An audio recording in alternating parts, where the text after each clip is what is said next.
Македонецот Стефан Ангеловски 24 часа патувал за да ја напушти Украина. Атмосферата по украинските патишта била тензична, а меѓу патниците во автобусот владел страф и напнатост.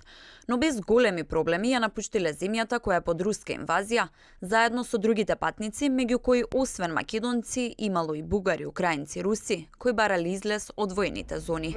Во моментов се во Бугарија на безбедно и бараат превоз да пристигнат во Македонија. Стефан, колку време патувавте и за колку време ја напуштивте Украина?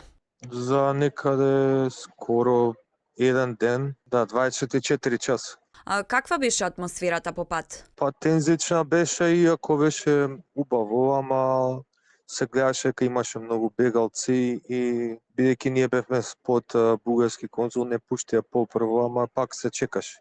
Дали се соочивте со некакви проблеми на граница? Не, немавме проблем.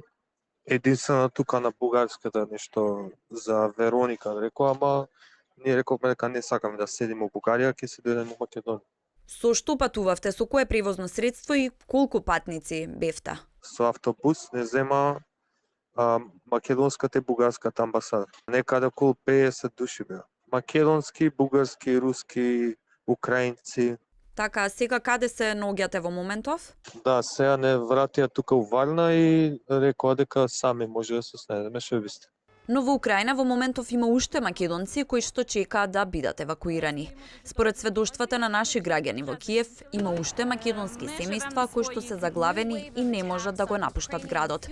Дел од нив цел ден чекаат пред бугарската амбасада во главниот град за да добијат шанса да ја напуштат Украина. Од македонското МНР пак апелираа македонските граѓани кои се во можност да се упатат кон Одеса и да се јават во просториите на Генералниот конзулат на Бугарија, од каде се уште има активни коридори за евакуација. Од ресорното министерство апелираа сите македонски државјани кои што се уште не оставиле своји податоци, веднаш да се јават на телефонскиот број +389 75 273 732, кој постојано е активен и да остават прецизни податоци за нивната локација и состојба. Освен тоа, МНР, освен од Украина, повика македонските граѓани да ја напуштат и Русија по инвазијата врз Украина и војната која се води во оваа земја.